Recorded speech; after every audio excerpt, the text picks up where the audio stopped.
Hello everyone. Tujuan pembuatan video ini ialah untuk membandingkan apa yang dikatakan Doug Batchelor dengan apa yang diilhamkan kepada Sister White mengenai kata wisdom di buku Amsal pasal 8 yang ditulis oleh Raja Solomon. Saya akan tunjukkan videonya Doug Batchelor yang mana dia katakan wisdom di buku Amsal 8 bukan berbicara tentang Tuhan Yesus. Dan yang dia katakan juga bahwa yang di brought forth di ayat 24 dan ayat 25 adalah wisdom, bukan Tuhan Yesus.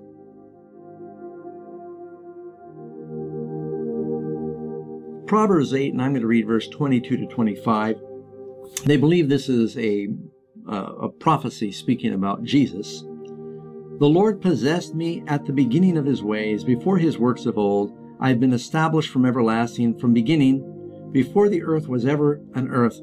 When there was no depths, I was brought forth. They're saying, see, he was from everlasting, but it says that he was brought forth.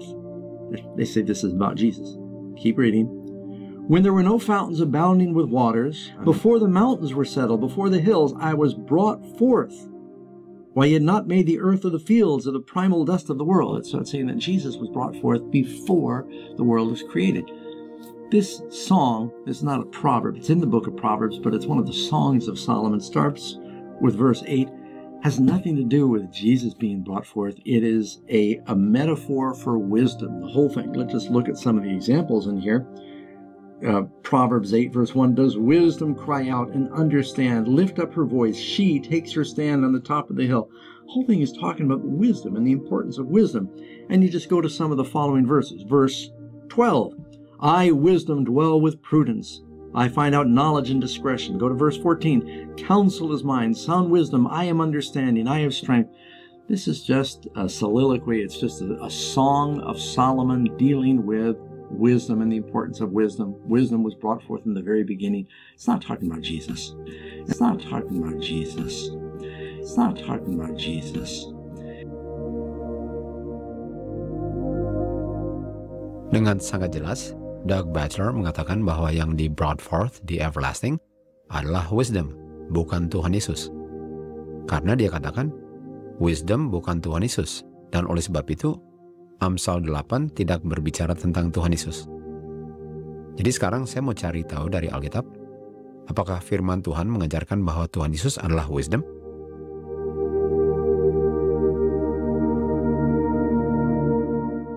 Di Lukas 11 ayat 39 dan 49 dikatakan, wisdom mengatakan, aku akan mengirim kepada mereka para nabi dan para rasul, dan mereka akan dianiaya dan dibunuh. Pertanyaannya, siapa wisdom di ayat ini? Di buku Matius 23, Matius menulis bahwa wisdom di Lukas adalah Tuhan Yesus.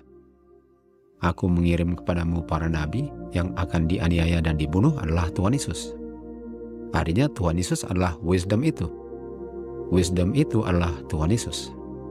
Di 1 Korintus 1 ayat 24 dan 30, Rasul Paulus menulis, Kristus adalah the wisdom of God. Kristus dijadikan wisdom bagi kita. Jadi sangat jelas Kristus adalah wisdom. Kristus adalah wisdomnya God. Sekarang pertanyaannya, apakah wisdom di buku Amsal pasal 8 adalah Tuhan Yesus atau bukan? Sebagaimana yang dikatakan Doug Batchelor bahwa wisdom di Amsal pasal 8 bukan Tuhan Yesus.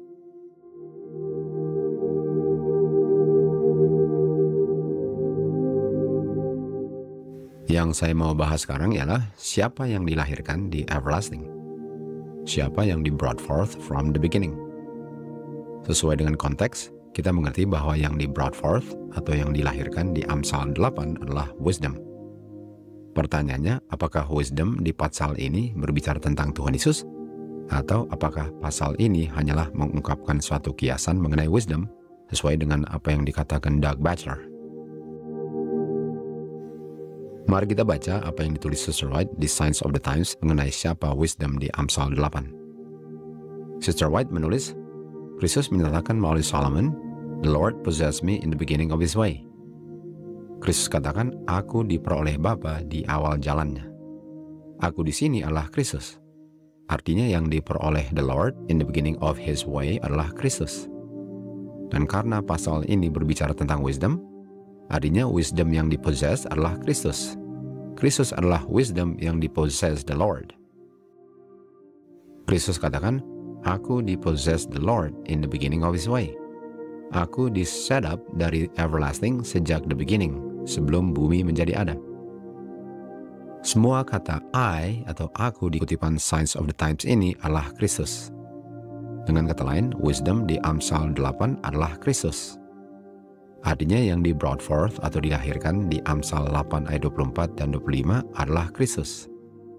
Dan karena yang dilahirkan adalah Kristus, artinya Kristus adalah anaknya the Lord atau anaknya Bapanya, yaitu God. Apakah Doug Batchelor tahu kutipan ini atau dia menolak apa yang sudah sangat jelas ditulis Sister White? Saya tidak tahu. Yang pasti ialah yang diajarkan adalah satu kesalahan yang sangat besar waktu dia mengatakan bahwa wisdom di pasal ini bukan Tuhan Yesus. It's not talking about Jesus. It's not talking about Jesus. It's not talking about Jesus. Waktu Kristus berbicara mengenai keberadaannya sebelum all things menjadi ada, dia membawa pikiran kita ke zaman tanpa adanya waktu, yang di ayat 23 adalah everlasting. Kristus katakan, tidak ada waktunya di mana dia tidak pernah berada dalam persekutuan yang erat dengan Bapanya yang kekal.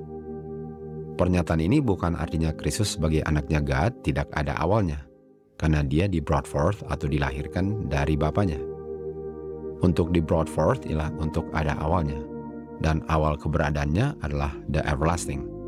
Sebelum suatu apapun diciptakan, sebelum malaikat diciptakan, Kristus katakan, aku di brought forth. Kristus katakan mengenai dirinya, tidak ada waktunya di mana dirinya sejak dia di brought forth, tidak berada dalam persekutuan yang erat dengan Bapanya yang kekal.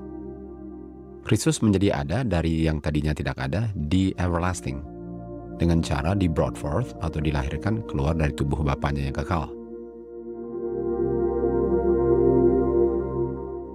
Di buku Patriarchs and Prophets halaman 34, Sister White menulis, dan the Son of God menyatakan mengenai dirinya, atau Kristus menyatakan mengenai dirinya, aku dipossess in the beginning of his way. Aku di-set up dari everlasting. Aku di kutipan ini adalah Kristus. Dan di kutipan ini berbicara tentang wisdom di Amsal 8. Kristus adalah wisdom di Amsal 8 yang dilahirkan di everlasting sebelum all things menjadi ada. Jadi sangat jelas apa yang kita baru baca sangat bertentangan dengan apa yang diajarkan Doug Batchelor mengenai wisdom di Amsal 8. Christ is the wisdom of God di Amsal 8.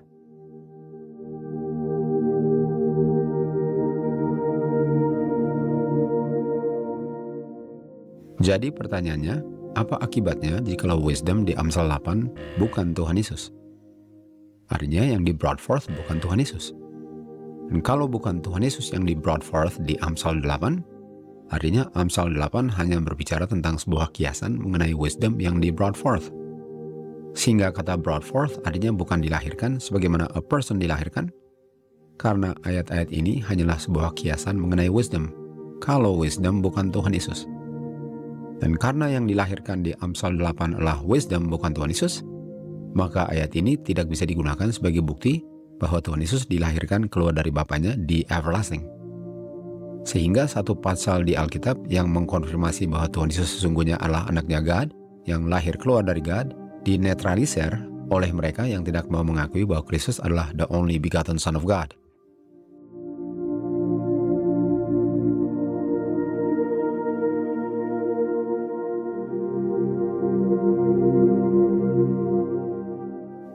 Pertanyaannya, siapa yang tidak mau kita ketahui bahwa wisdom adalah Kristus di Amsal 8? Sehingga jikalau kita mengerti wisdom adalah Kristus, artinya Kristus sesungguhnya adalah anaknya God, karena Kristus di brought forth atau lahir keluar dari God di zaman everlasting.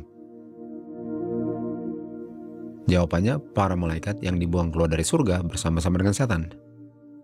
Mereka berusaha untuk menyembunyikan kenyataannya bahwa Kristus sesungguhnya adalah satu-satu anaknya God yang dibegotten, yang di brought forth sesuai dengan yang ditulis Solomon di Amsal 8 ayat 24 dan 25. Kristus adalah the only begotten Son of God.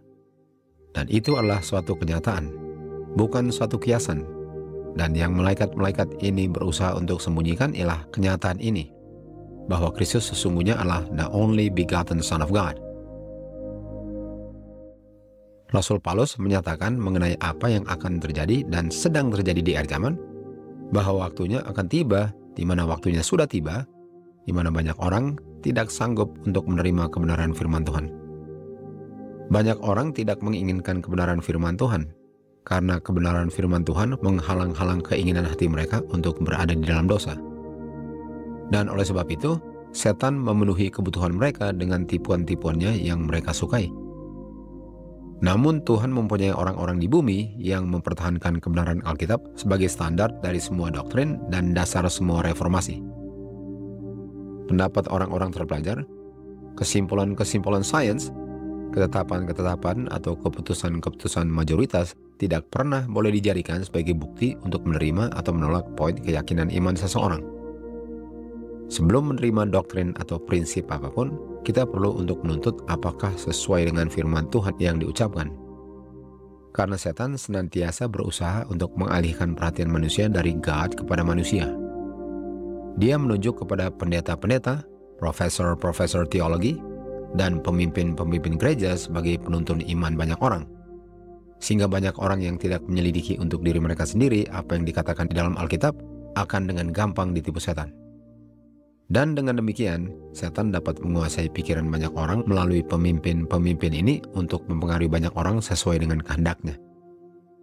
Sebagaimana setan menipu Hawa di Taman Eden melalui spiritisme, demikian juga guru-guru yang terkenal di akhir zaman ini akan menipu banyak orang untuk menyangkal Kristus sebagai anaknya God.